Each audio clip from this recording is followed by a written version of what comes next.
many millions of dollars are already invested in mRNA production here in this country. So we must make these products and the companies subject to much tighter regulations, not much laxer ones, by removing existing protections. This bill is so bad and dangerous, it's not even worth dissecting to try and find any good bits. It comes down to trust. If the last 5 years have taught us anything, it is that all the people paid by us to keep us safe were lost at sea. Authority declared it was a zero-risk vaccine, but the zero bit was actually safety monitoring.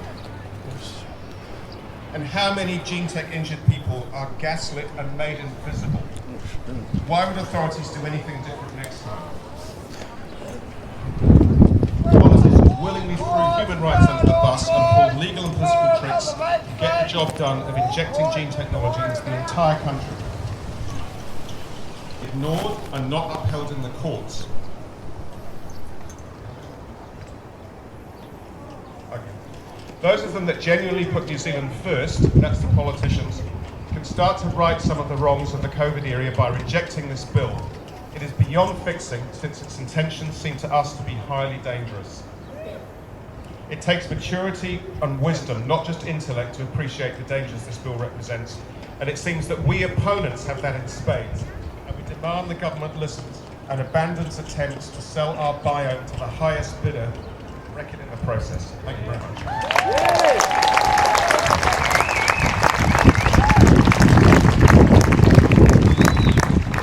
Okay, everybody. Right to you all. My name's Mike.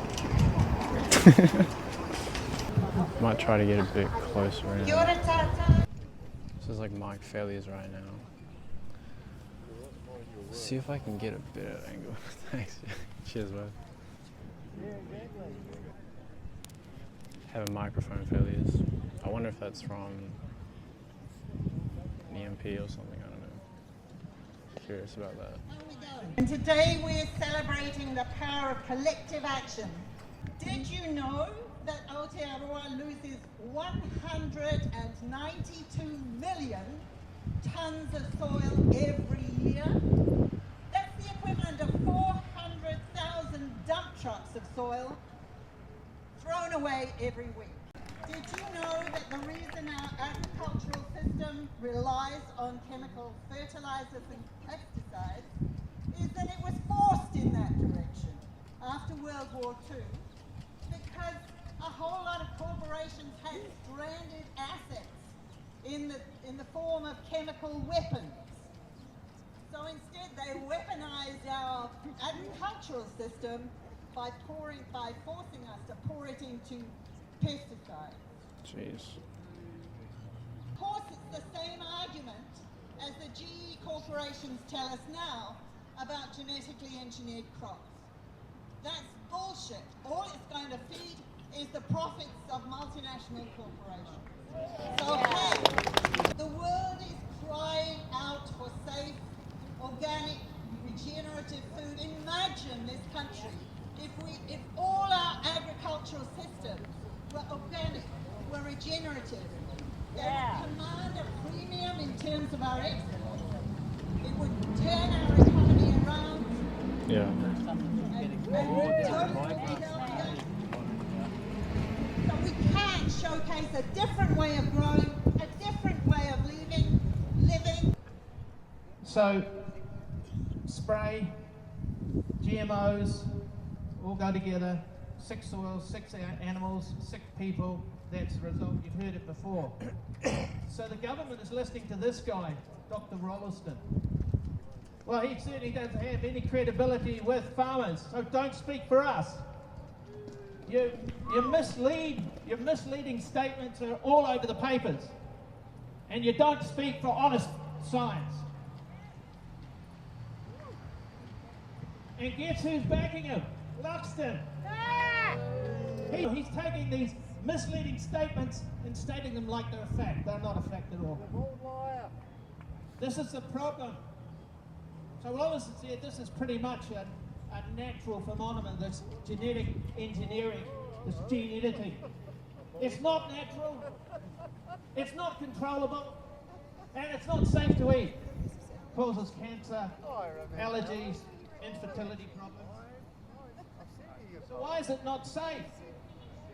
Well, with every gene goes thousands of unintended, unknown mutations they don't test for. Buxton, what bit of not safe, and toxic, and uncontrollable do you not get? So what our Prime Minister is doing is he's forcing the bill through. Fonterra just sold their bit of ground New Zealand to a French company by getting rid of their New Zealand brands. But all over the world, New Zealand is valued and trusted as a safe producer of food. And genetic engineering, especially deregulated genetic engineering, will lose that. It will threaten, in estimates of like billions of dollars in lost exports. Now, I know it's not just about money, but let me talk a little bit about money and why the MPs in Parliament, not just New Zealand First, but every MP from National and ACT and all the other parties need to stop this bill and if necessary cross the floor. If you're a National MP who is not aware of the risks to New Zealand of this bill, then you need to stop, think and cross the floor and not support this bill. There's a little card here, and what it is, it's some principles for any legislation before this Parliament to be a kind of people's accepted list of things that need to be in any bill regulating gene technology. Because we've got gene technology, it's not like we haven't got it. It's used in medicine already, good or bad.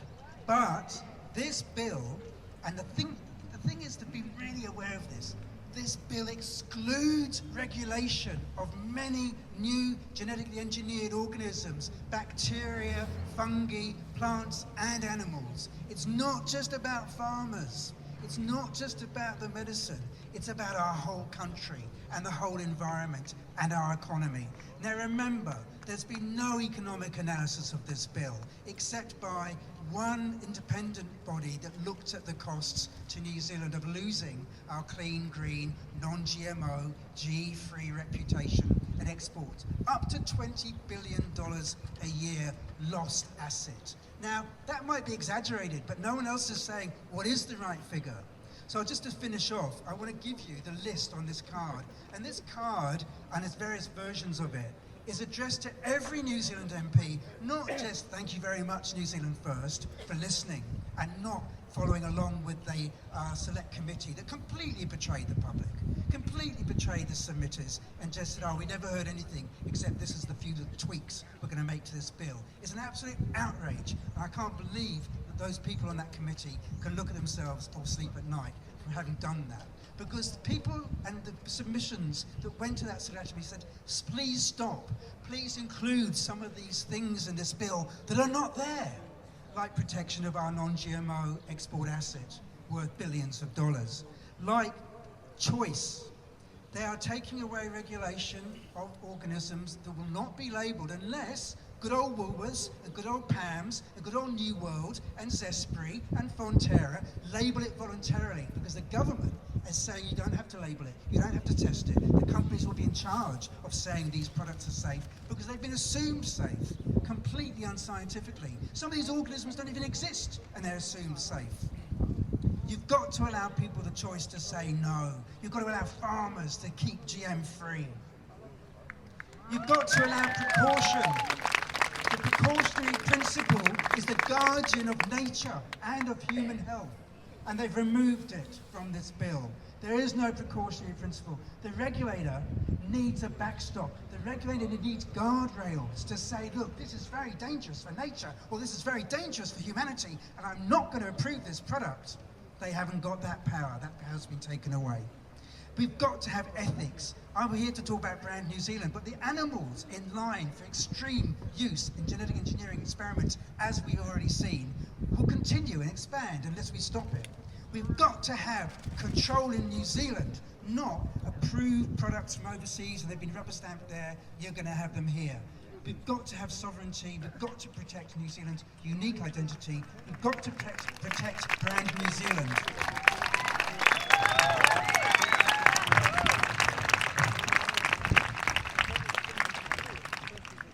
Thank you, John. Now to follow on, BioGrow New Zealand. Hello everyone, I'm Donald Lording. I'm working at BioGrow New Zealand.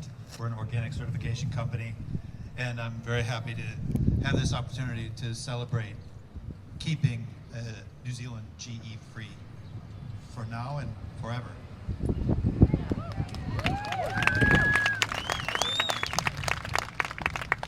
I want to follow on from what John has shared with us today. We all have a right to choose what we eat, how we grow our food, and where we live. This bill takes away my right and your right to know what's in your food. It's basic human right.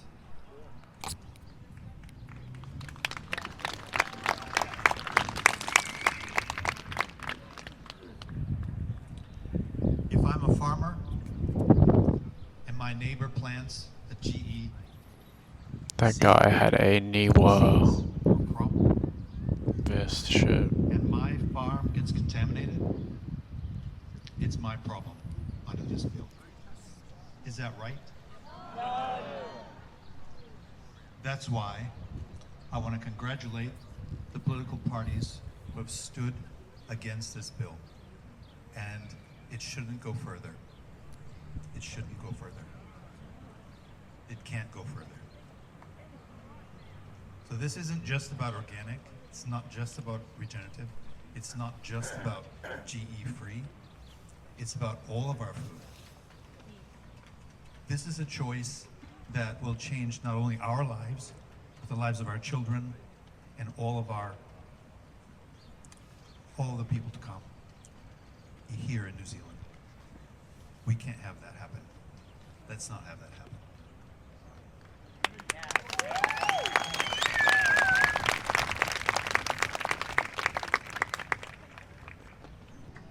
It's a really well So done we're just, event. we're just Like, going to rearrange. One thing I just want to mention, because it's just a little bit of an interlude. Hey, look, everyone, awesome. What Yeah. an awesome crowd. We're being very respectful. We'll keep it that way.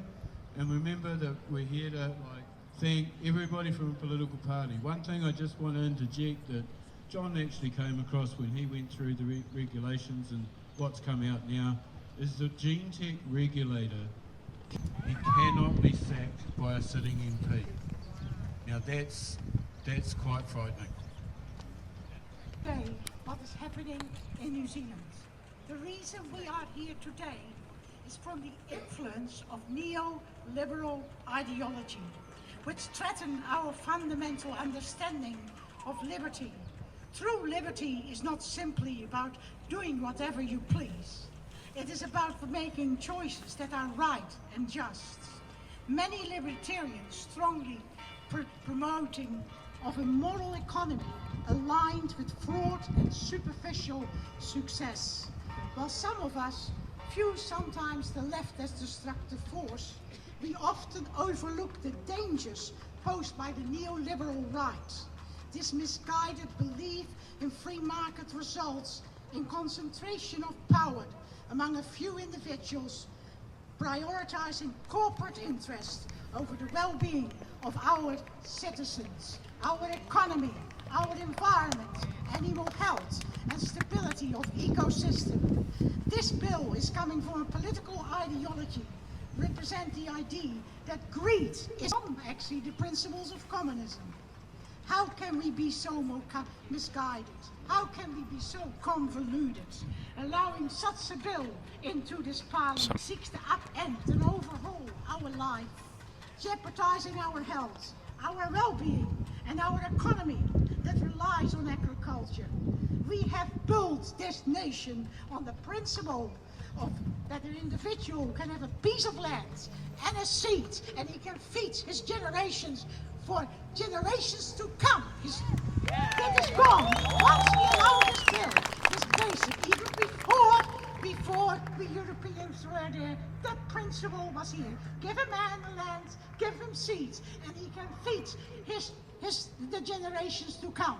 But we are destroying it if we allow this bill to pass. Instead, we're going to disrupt the perpetual order established by God and nature, with the extent that every tree should bear fruit according to seeds that it contains. I really hope that in the next election we may have a real push and the next government's against glyphosate, because glyphosate is the key to GMO crop. If we can outlaw glyphosate and diminish glyphosate, GMO crops are dead in the water.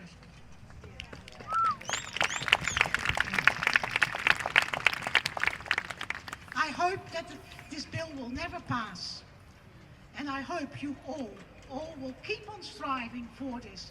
Keep on striving and lobbying your MPs. We must never forget the nuclear aids we stood against was contained. I myself grew up 40 kilometers away with my Dutch accent from a nuclear station. It's contained, and it is in large facilities. But GMO can be done in a small lab, and it's not contained. And it affects every day of your life, your children and future generation. Where are the people in New Zealand that stood up against the nuclear-free New Zealand? Where are they today? Because the media doesn't cover it, and it aren't very woke. Just that's why we forget about it. We follow a neo-liberal future in this. We must stand against this. Please keep on lobbying. Thank you for listening to me today.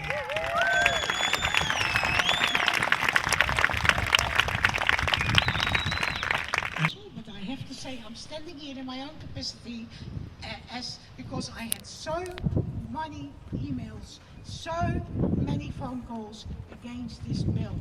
And I'm standing here as a lobbyist. I always was against it. Even when I was actually a candidate for the Christian Harris Party, I spoke against it, and I will speak against it again.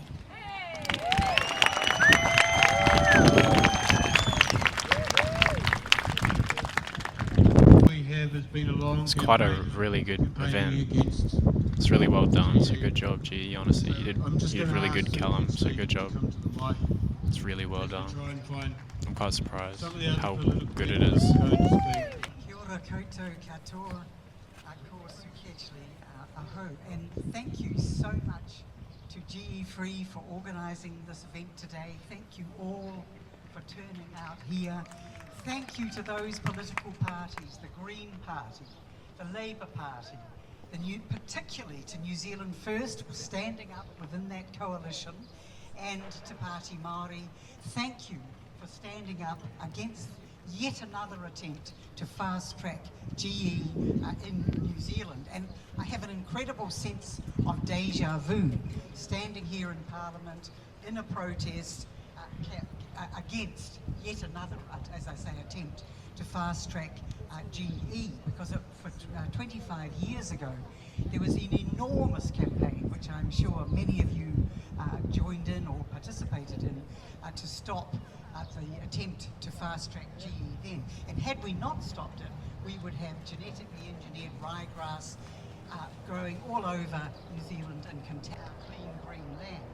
But anyway, one thing that looking back 25 years gives us the opportunity to run through some of the predictions and the arguments the pro-GE, the proponents raised or argued in favour of GE. So let me go through them. These are proponents like the Life Sciences Organisation, which sort of led the campaign to fast-track GE. They predicted, they said, if New Zealand doesn't embrace genetic engineering, our agriculture will become globally uncompetitive. We will be left behind, we will go backwards, we will become an agricultural backwater and lose our market share. Did that happen? No. Over the past 25, in fact, it's been exactly the opposite. It's been a huge competitive advantage for our farmers. They have been able to target the high-value, GE-free organic markets around the world, and our agriculture has gone from strength to strength without GE. Then they told us, then they said, well, GE, they said these miraculous things were going to happen. if we only would embrace GE. It was going to solve world hunger. It was going to produce drought and weed-resistant plants. It was going to produce higher crop yields, reduce pesticide use. And do you remember that GE rice that was going to solve blindness? Whatever happened to that? Have any of those promises come to pass? No, all of them have turned out to be false. The planting of GMO crops overseas has led to a dramatic increase in the use of pesticides, herbicides like Roundup, the emergence of super weeds and super pests. GE crops have not produced higher yields than conventional crops, but they've resulted in widespread weed and pest resistance and widespread contamination of neighbouring farms. Now they tell us, 25 years later, that GM contamination is inevitable, that it cannot be stopped, because it's impossible to keep seeds segregated or crops segregated for any length of time, or to stop GE organisms from escaping from one paddock into another. And now they tell us, at the time they told us, there would be no problem whatsoever with keeping them segregated. GE contamination, as many have pointed out even today, it would be a disaster for organic farmers, but also conventional farmers. It would end organic status, threaten the viability of many of our premium markets, which demand GMO-free products. Yet in this fast-track bill, there is no proposal for segregating GE crops in the environment or even in the supply chain. And no legal liability of crop contamination results in the rejection of food crops in export markets, or even a serious environmental disaster. So I think one thing we need to be absolutely abundantly clear, and that is that consumers do not want genetically engineered food.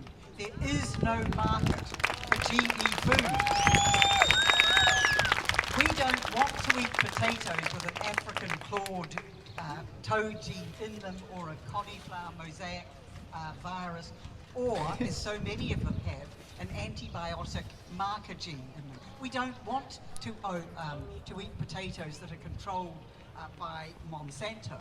And in fact, the only way that consumers can be forced to eat GE food is if it's sneaked unlabeled into the food chain. Because all the growers know, or all the farmers, all the politicians know, that if GE foods were labelled, no one would buy them. They would be a complete failure. So thank you so much. 25 years later, look, we've staved it. It was about to all happen. Monsanto was all ready to plant GE ryegrass 25 years ago. Because of the huge protests all over New Zealand, we stopped it, and we can stop it again. Thank you so much.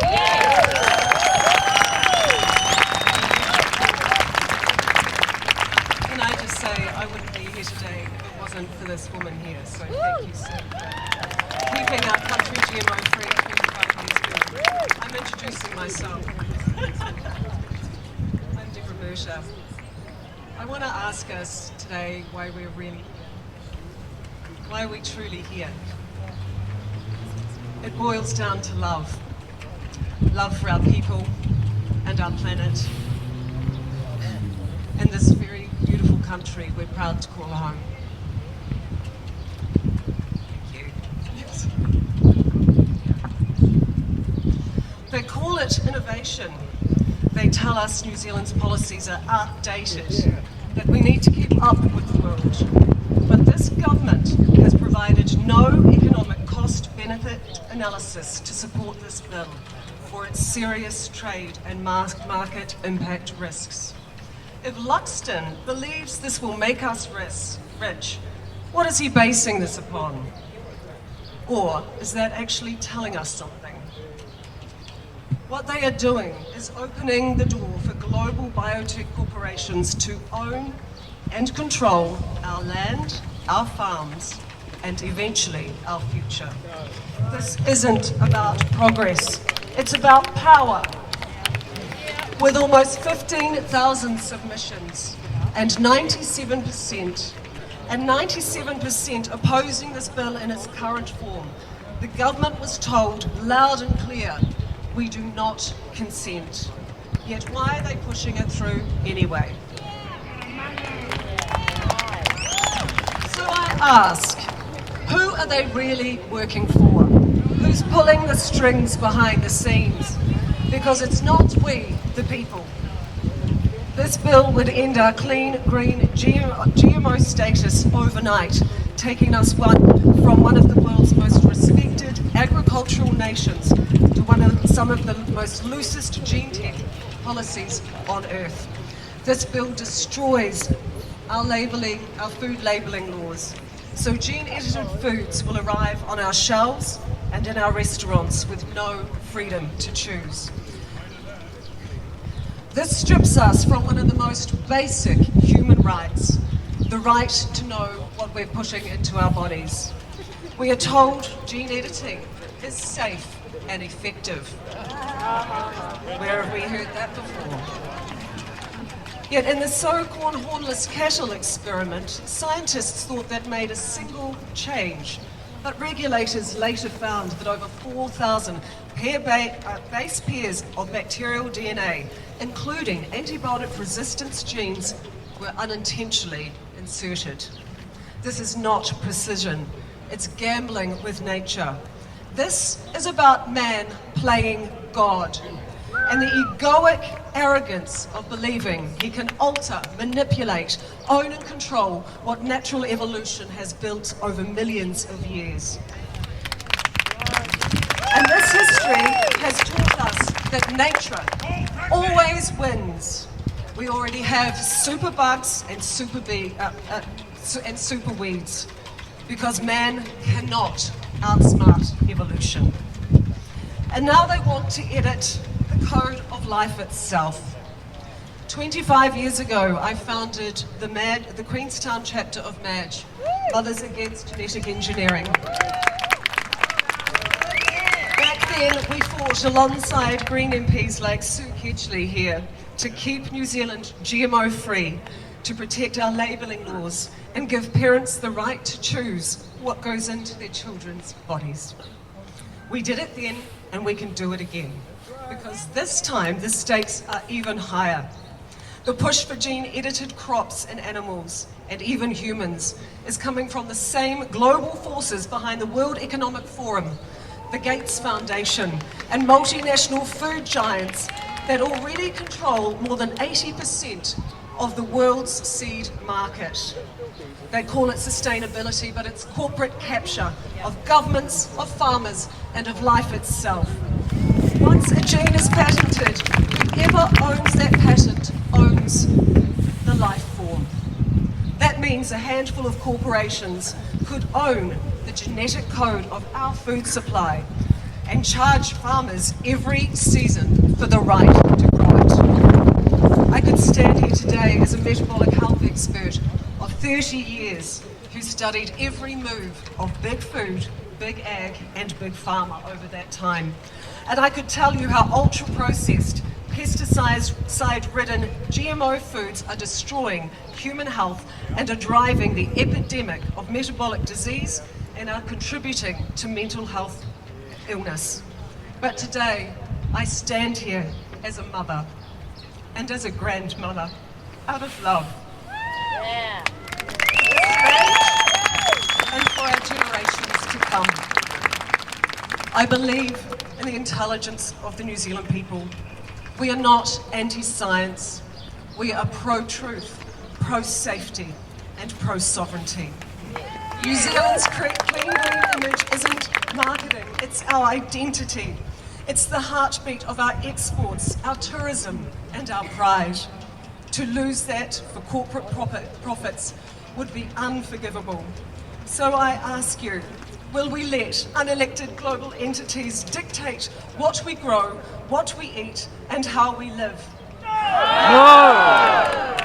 Or will we stand together as kaitiaki, as protectors of our land, our people, and our children's future. There comes a time in life where we have a sliding doors moment, and this is our time. This is our time to raise our swords from love to protect what we value most. This is that moment.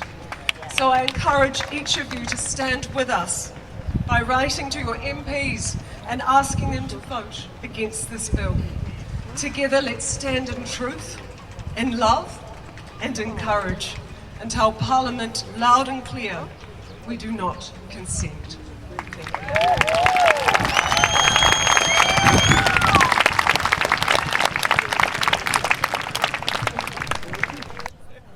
Damn, that was pretty good. Te waka kai ora. That was really good. Ko tainui te waka. The following year, I will have been a farmer for 50 years. Our mokopuna. So we're sitting here today on top of Papatūānuku. If we are to respect that gift she gives us and her ability to feed us, we do not have any right to manipulate her mana. So that is pretty short and sweet for me. I want to acknowledge the world famous people here today. Sue Kedgley, Marion Wood, Claire Blakely, John Karapiro. You have all been here before, and I thank you very much for still being here. I wonder if anyone in this hikoi is under 25 years old.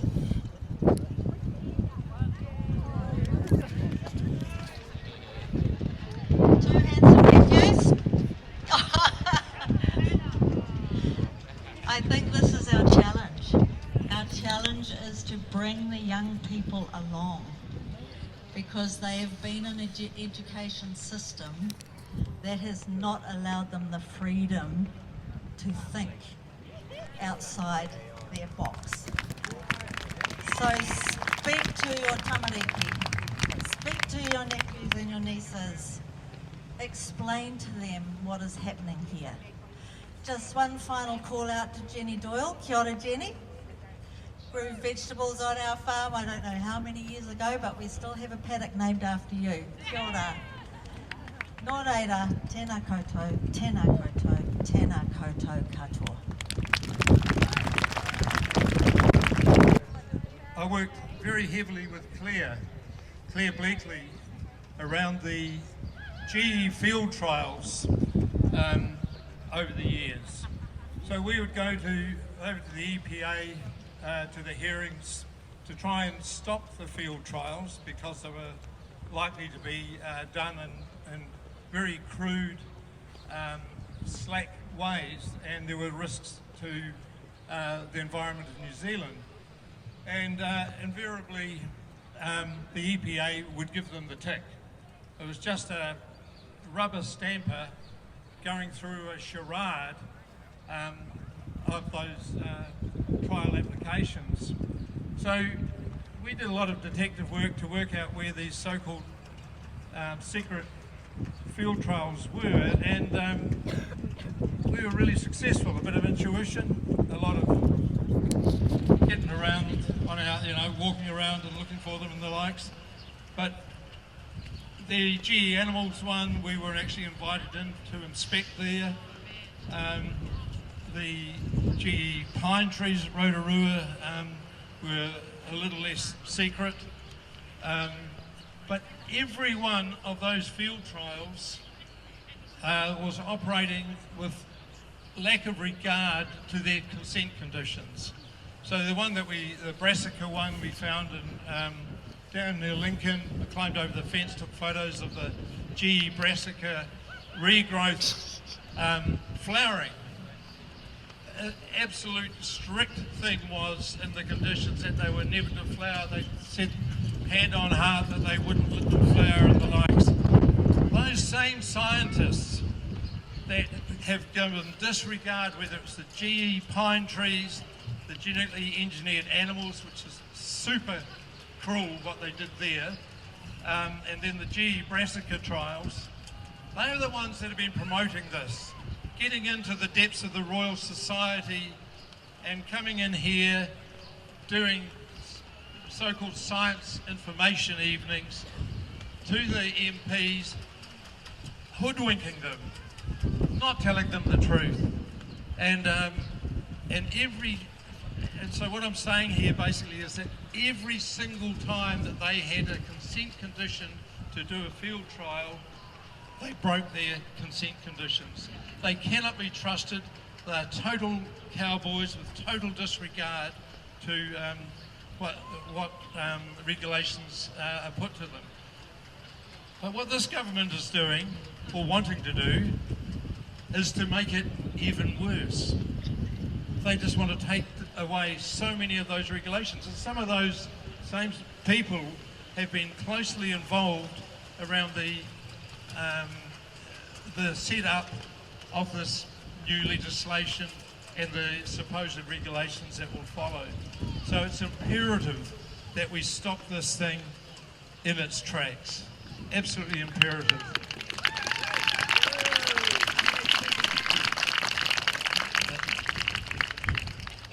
We did so much other work, and I have to say that, I don't know if the mic's still going there. Yep. You should, if you haven't already looked at Claire's very good work on the GE animal field trials, you'll get it through GE Free's website. It's a very, very good read. It's doing, following through it once again on the ferry, and it just shows you to what level of inhumanity that they're prepared to go to get their way. And Sue Keathley mentioned before about Life Sciences Network, which was effectively one person, Bill Rolleston, and he actually had vested interest in those GE animal trials. He and his brother, if that worked, they were going to be the sole distributors of the compounds that they would make from torturing those genetically engineered goats and other things. Thankfully that has come to a stop, and they were failed at great expense to all of us. Pause, let's not forget that. And I want to give tribute to the Green Party. The guy just spoke because they started this 25 years ago when I was around. The first time I took action was at some music festival in Auckland, and I got called a conspiracy theorist. Well, that was cute, because I've never heard of the term 25 years ago. And if that man knew his Latin, he would know that the word conspiro means to breathe together. What the fuck do you think is happening? You know, and my organisation used to be called Rage Against Genetic Engineering. I want to hear some rage! Good, good. I want to hear some heart! I want to hear some harkers, even if you're not in the treaty! We have to work together. We have to realise there's unity and diversity here. And that's my main message, I think. I've also seen over 25 years a lot of hokum from all the political parties, to be honest. They've all been a bit disingenuous, all of them. They've tried hard occasionally, but we have to push. Just like you have to push for the medical system here now, the education system, you have to push for this. You just have to. We cannot be passive. We cannot follow America, Australia, Canada, or any other stupid minority country that is allowing this to happen. We have to have sovereignty. Sovereignty. If you don't get that, you don't get anything. I'm sorry to sound stroppy, but I believe in being stroppy. I am Ngāti Arahi. I'm Irish. I compare what's going on in Ireland and this country. And no one's perfect on this. No one. But we have been bloody good. We've had a victory. Don't let these so-and-sos take the victory away. Whether you've been around for 5 years of the medical aspects or for 25 years about the food and soil aspects, unite on this. Don't squabble. Don't nitpick. Fight together. Be in the same boat or rock it together. That's what I'm going to say.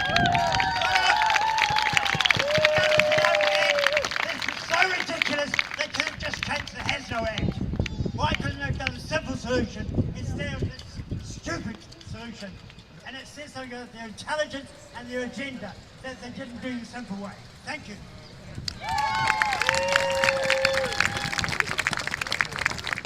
And now I'll just pass you on to another one of the together, which is Claire Bleakley. And I've just got to say one thing. As science goes, you're really buggered without the information. Claire's done just an amazing amount of work doing all of these official information requests, which takes such a long time to get. We would not know what we know without Claire.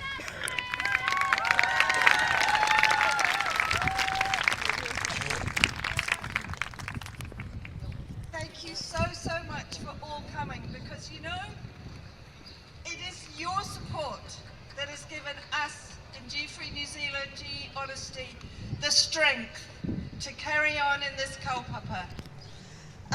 So thank you for all of your work, because one person on their own is what I say is we are a patchwork quilt.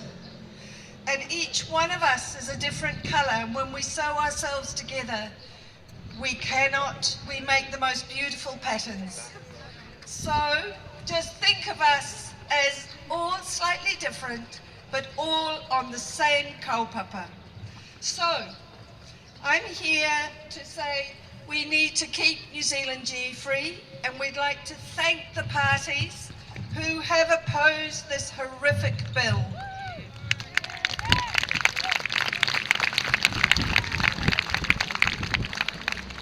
We need to protect GE-free farming, and we need to ask the government to put more research and development into saving our environment with things like regenerative organic principles.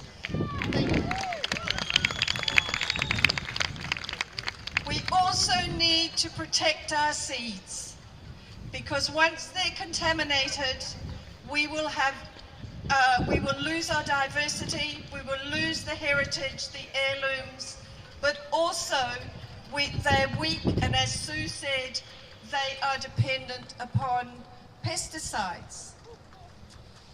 And most of all, we need to protect our rights to choose, our rights to ask for precautionary approaches.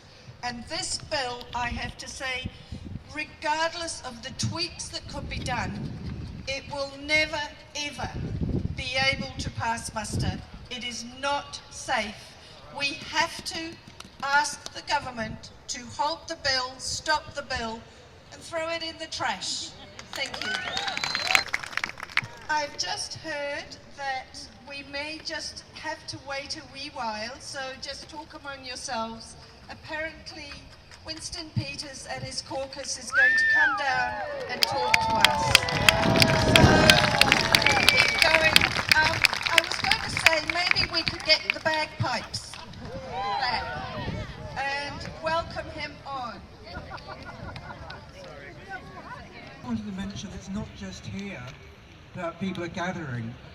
In Whangarei, there's a gathering outside Dr. Shane Retty's office to support the Northern kaupapa, where they've had as I mentioned in my talk earlier, a number of regions and councils, including Auckland and Northland, and I think Whangarei and Hastings, protective policies in their plans. And the reason why they have that is because even under the Has No Act that people have mentioned, the Hazardous Substances and New Organisms Act, that could actually be the solution to the government's problem, to fix that and address the issues that have been raised by industry that's stopping work. Let me just be clear, the thing that's mostly stopping GMOs in New Zealand is the market, and that's why I talked about Brand New Zealand earlier. But way back, councils worked together to see what the Has No Act did for ratepayers and for growers and farmers and exporters from their regions. And they discovered from their collaborative efforts that even the Has No Act, not this act that's much, much worse, but even the Has No Act exposes ratepayers to risks for private enterprise. Because and it's amazing that we haven't got ACT here, The Association of Consumers and Taxpayers is what ACT stands for. But they've been completely silent on the fact that not only are the consumer right to choose being taken away, because they're not going to label these new GE ingredients unless the shops and the producers and the supermarkets do. But they've forgotten that the ratepayers were also... Hang on, why is the public paying for this? Well, I think it was a Netherlands company that went bankrupt running their sheep in New Zealand. And that drove councils to look into it and discover that unless they have precaution, a company can do something in New Zealand, go bankrupt, and then it's the public, you and I, taxpayers and ratepayers, having to pay for the cleanup. Unless they've got insurance, which they haven't, unless the MPs say an end to socialised risk, which they haven't, unless the ACT stood up and said hold companies liable for what they do wrong and if something goes wrong. So it's an astonishing silence from ACT. They're sitting there not defending ratepayers against costs that are being socialised. I've never heard them supporting socialised risk explicitly, but that's what they're doing.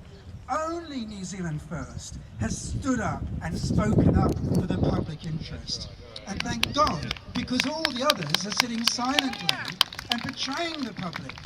If they had heard the submissions to that select committee, they would know that every sign in this gathering, every message that they received from the public was to halt this bill, to engage us on things like ratepayer exposure to costs, clean-up, protection of our exports, ethics. We mustn't forget ethics. There used to be a bioethics council established after the Royal Commission, and then the government abolished it.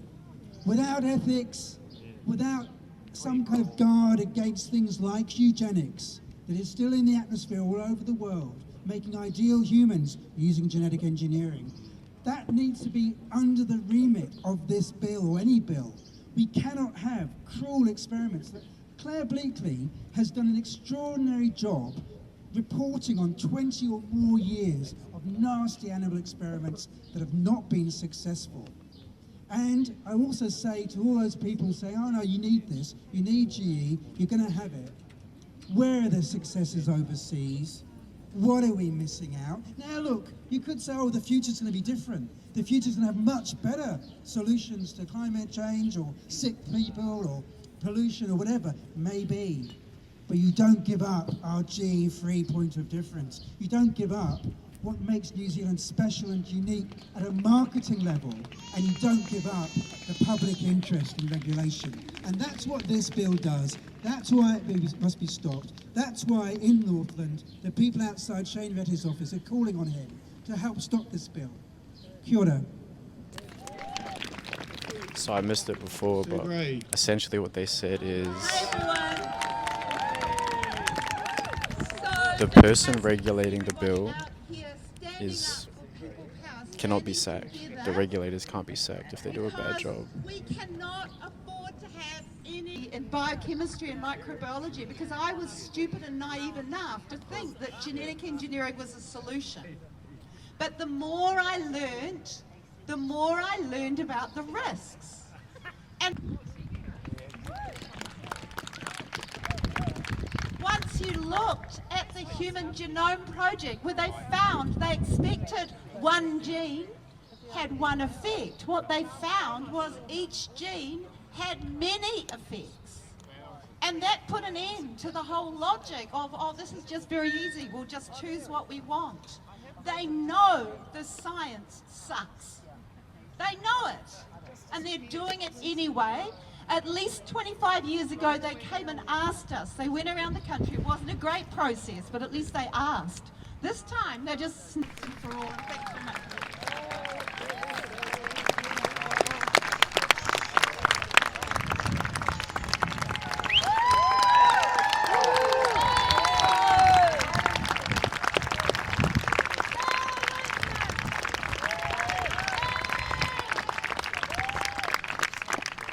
Okay, everybody, this man needs no introduction. This is the Honourable Winston Peters.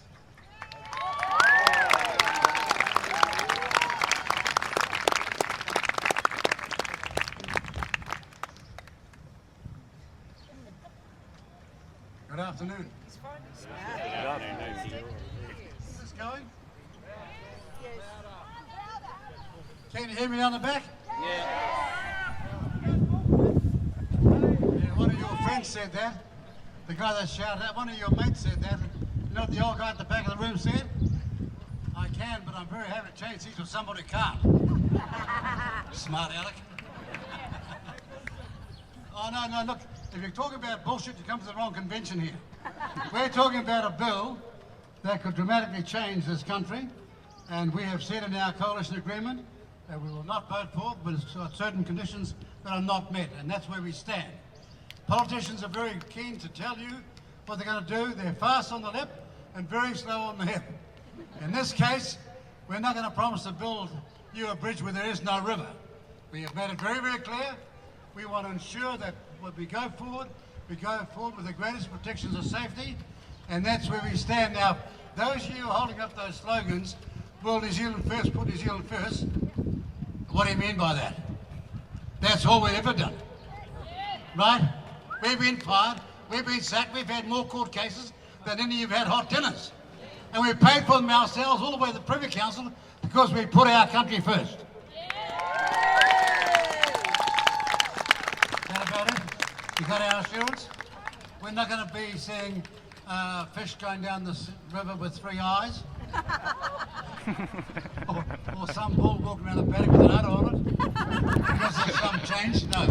We're going to ensure, as we've done all this time, for a long time in New Zealand politics, that any changes that are made here are made with the utmost safety and with the sense that you are confident going forward to the future that we're not experimenting with your long-term agricultural or plant life or in any other way using you as some sort of guinea pig. Sorry? Oh, well, hang on. I wouldn't have local regulation down at certain local government levels because there's such a mess and we'd get a very bad outcome, wouldn't we? Why don't we have a national standard that we all can be confident in? All right, 2 more questions. 2 more questions. What about food labelling? Pardon? Food labelling. Labelling. Food labelling. What about food labelling? Well, all food should be labelled so you know what you're eating. Yeah. That's the least you could expect. Next question. Sorry?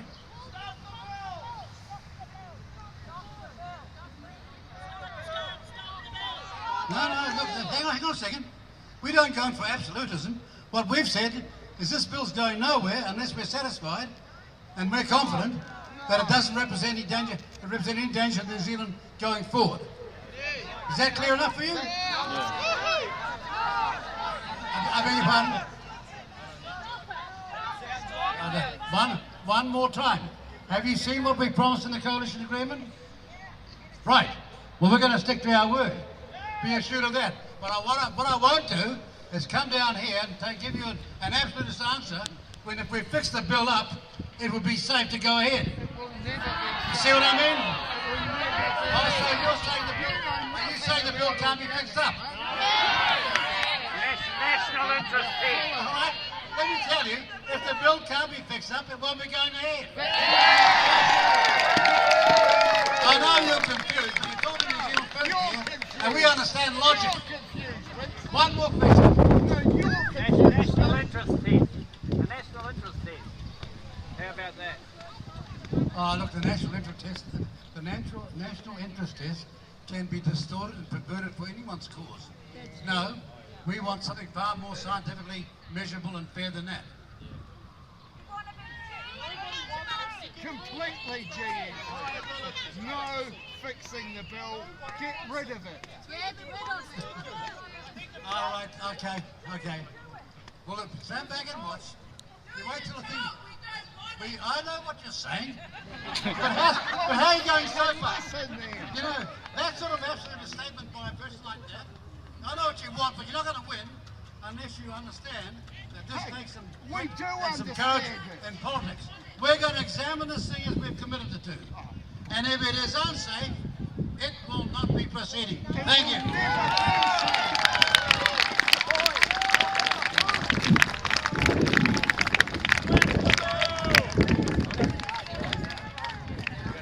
Party and the Green Party and Te Pāti Māori who voted against this bill at the first reading, and we sincerely hope that New Zealand First will join them and vote this bill out at the second reading. Thank you so much everybody for coming here today. We and our children and our children's children are grateful for the efforts that are going into opposing this egregious bill. Thank you everybody. Have a good